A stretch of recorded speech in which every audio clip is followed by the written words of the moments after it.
Oke, Bismillahirrahmanirrahim. Assalamualaikum warahmatullahi wabarakatuh. Selamat malam.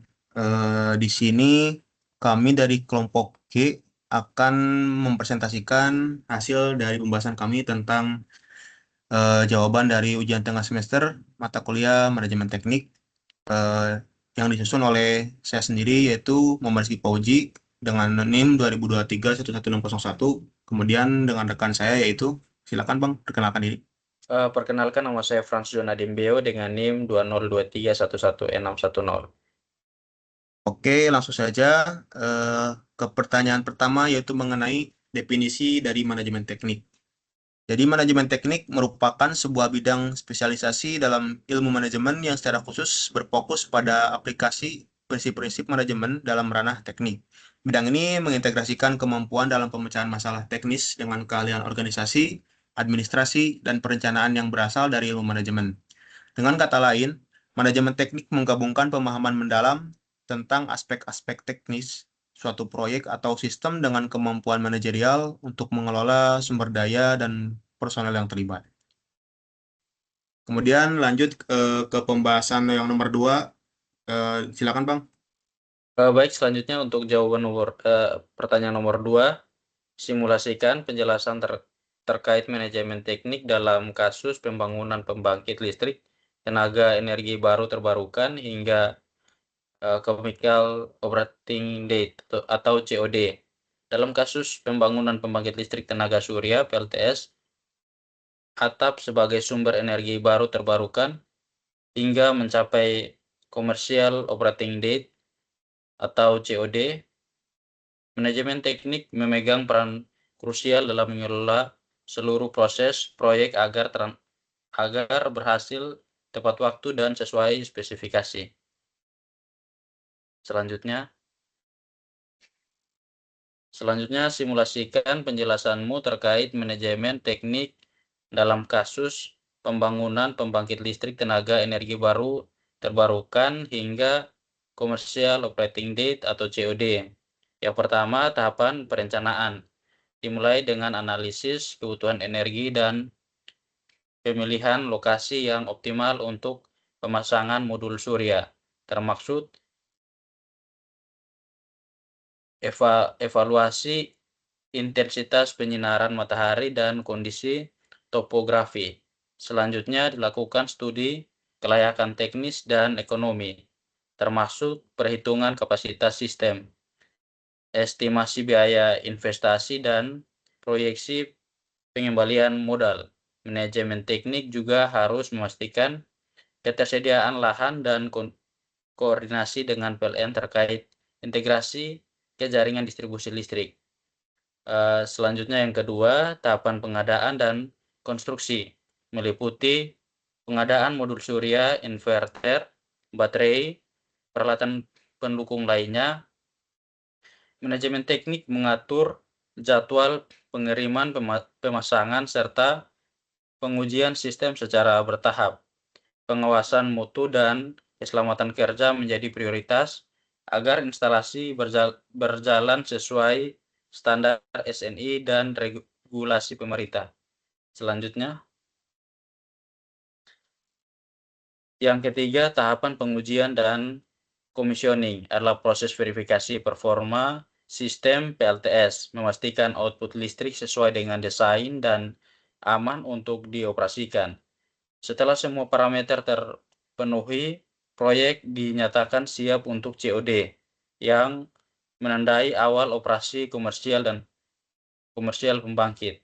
Dengan manajemen teknik yang terstruktur dan terintegrasi, pembangunan PLTS atap dapat mendukung target pemerintah Indonesia untuk menambah kapasitas pembangkit energi terbarukan, mempercepat transisi energi bersih, serta meningkatkan akses listrik yang berkelanjutan bagi masyarakat.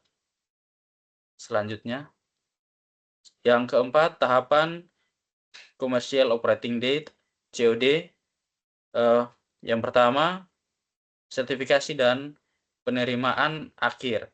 Setelah semua pengujian berhasil dan semua persyaratan teknis dan regulasi terpenuhi, PLTS akan mendapatkan sertifikasi layak operasi dan diterima secara resmi oleh pemilik proyek. Yang kedua, penyerahan aset dan dokumen. Kontraktor EPC menyerahkan seluruh aset PLTS beserta dokumen-dokumen terkait, gambar, as-built, manual operasi dan pemeliharaan, sertifikat, garansi, dan lain-lain kepada pemilik proyek. Yang ketiga, operasi komersial. PLTS memulai beroperasi secara komersial dan menghasilkan energi listrik untuk disalurkan ke jaringan PLN. Next. Selanjutnya, apa itu manajemen perubahan? Manajemen perubahan adalah pendekatan sistematis yang digunakan untuk membantu individu, tim, dan organisasi beradaptasi dengan perubahan dari kondisi saat ini menuju kondisi yang lebih baik secara efektif dan berkelanjutan. Prosesi ini tidak hanya fokus pada apa yang perlu diubah, tetapi juga bagaimana cara mengelola perubahan tersebut dengan melibatkan aspek teknis, manusiawi, dan organisasi agar perubahan dapat diterima dan dijalankan dengan lancar. Manajemen perubahan mencakup perencanaan, komunikasi,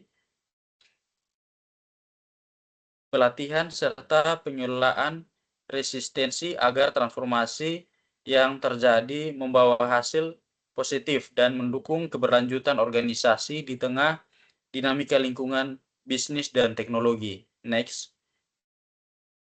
Oke, berikutnya nomor 4 tentang contoh studi kasus di mengenai program-program transformasi digital yang ada di tempat lingkungan kerja kita. Di sini saya akan melanjutkan pembahasan mengenai nomor 4 ini, di mana kasus yang saya ambil itu contohnya di PLTU Pelabuhan Ratu, di mana tempat saya bekerja.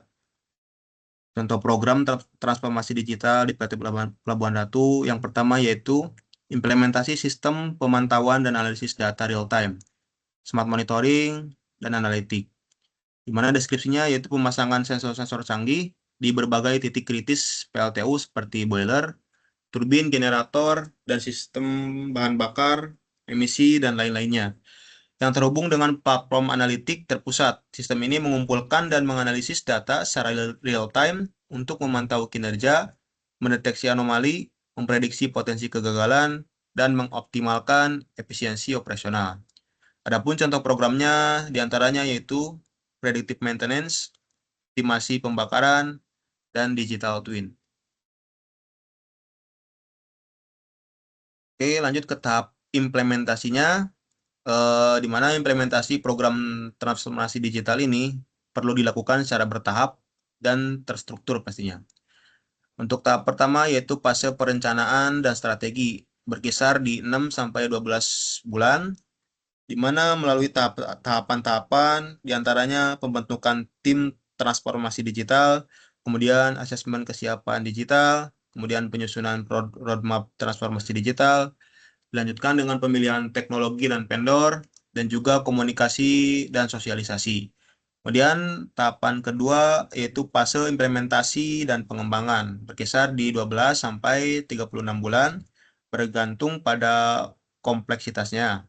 Untuk tahapannya yaitu yang pertama pengembangan dan integrasi sistem, yang kedua yaitu pilot project, yang ketiga pelatihan pengguna, kemudian yang keempat rollout bertahap, dan yang kelima yaitu pengumpulan feedback dan literasi.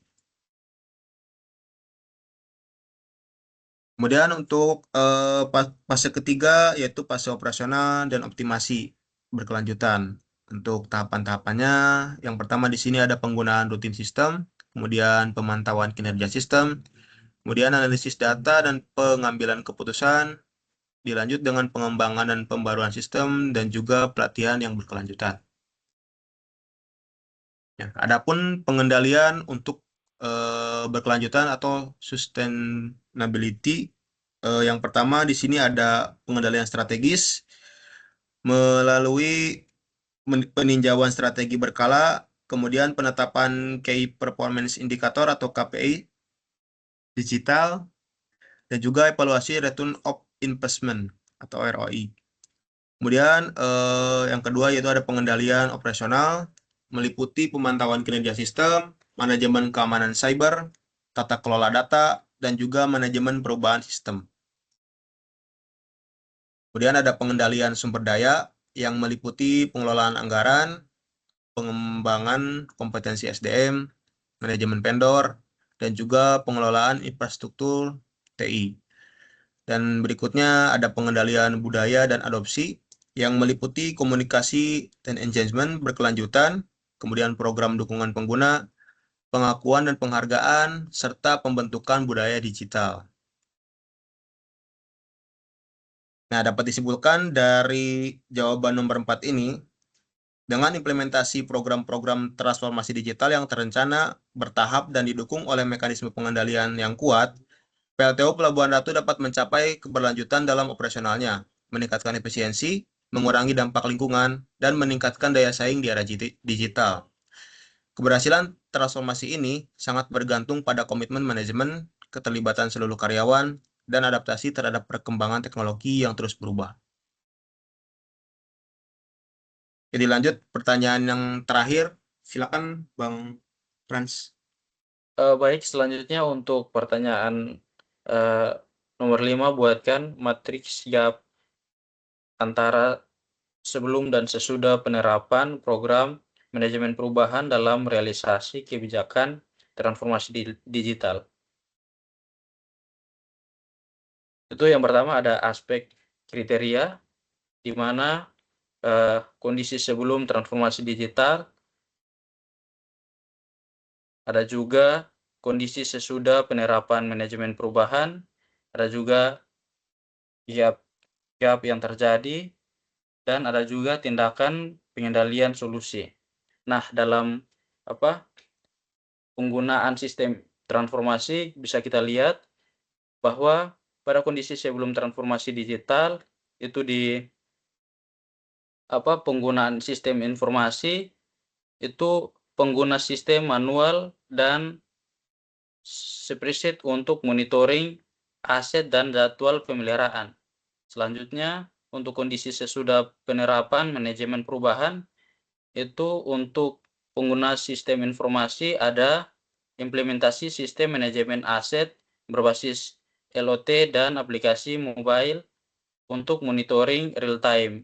Selanjutnya untuk GAP yang terjadi itu untuk penggunaan sistem informasi ada ketergantungan pada proses manual dan data tidak real time. Selanjutnya untuk tindakan pengendalian atau solusi untuk penggunaan sistem informasi itu ada pelatihan penggunaan aplikasi digital dan integrasi sistem LOT ke dashboard monitoring. Selanjutnya untuk keterampilan SDM operasi untuk kondisi sebelum transformasi digital itu SDM kurang familiar dengan teknologi LOT dan analitik data. Selanjutnya untuk kondisi sesudah penerapan manajemen perubahan, untuk keterampilan SDM operasi, SDM mendapat pelatihan teknis LOT, big data, dan predictive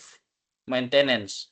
Selanjutnya untuk GAP yang terjadi, untuk keterampilan SDM operasional operasinya, kesenjangan keterampilan teknis digital yang cukup besar. Dan selanjutnya untuk tindakan pengendalian atau solusi keterampilan SDM operasi itu ada program pelatihan berkelanjutan dan monitoring dari hasil teknologi. Selanjutnya untuk pengambilan keputusan kondisi sebelum transformasi digital itu keputusan operasional sering berdasarkan data histori dan pengalaman. Selanjutnya untuk kondisi sesudah penerapan manajemen perubahan itu keputusan didukung oleh data real time dan analitik prediksi. Selanjutnya untuk pengambilan keputusan GAP yang terjadi itu GAP dalam penggunaan data untuk pengambilan keputusan. Selanjutnya untuk tindakan pengendalian atau solusi untuk pengambilan keputusan, pengembangan dashboard analitik, dan pelatihan interpresi data. Next, Bang. Selanjutnya ada aspek atau kriteria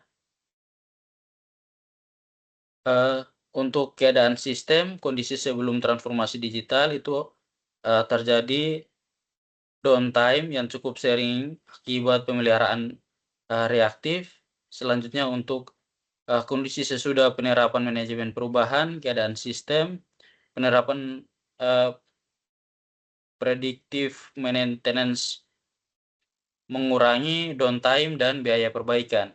Selanjutnya GAP yang terjadi, GAP dalam pendekatan pemeliharaan dan monitoring kondisi aset. Selanjutnya untuk tindakan pengendalian solusi, implementasi teknologi sensor dan algoritma prediksi kerusakan. Selanjutnya untuk komunikasi dan koordinasi. Kondisi sebelum transformasi digital, koordinasi antar tim masih menggunakan komunikasi tradisional, telepon, manual respon. Selanjutnya, untuk kondisi sesudah penerapan manajemen perubahan, komunikasi dan koordinasi, penggunaan platform, kolaborasi digital, dan aplikasi komunikasi real time. Selanjutnya untuk GAP yang terjadi, GAP dalam kecepatan dan transparansi komunikasi. Selanjutnya untuk komunikasi dan koordinasi tindakan, pengendalian, dan solusi, itu implementasi tools, kolaborasi digital, dan pelatihan penggunaan aplikasi komunikasi. Next, Bang. Kondisi sebelum operasi dan pemeliharaan masih sangat bergantung pada metode manual yang menyebabkan keterlambatan informasi dan keputusan kurang tepat waktu. Selanjutnya, kondisi sesudah. Dengan penerapan manajemen perubahan dan transformasi digital, divisi ini sudah menggunakan teknologi IoT, Big Data, dan aplikasi mobile untuk meningkatkan efisiensi dan keandalan. Selanjutnya, GAP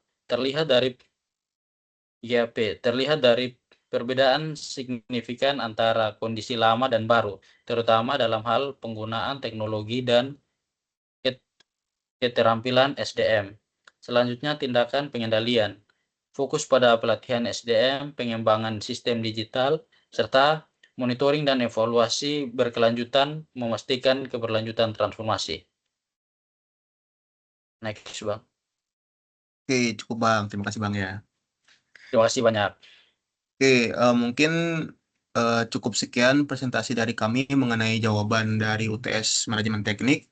Mohon maaf apabila ada salah kata atau pengucapan selama presentasi berlangsung. Terima kasih atas perhatiannya. Assalamualaikum warahmatullahi wabarakatuh. Selamat malam. Terima kasih.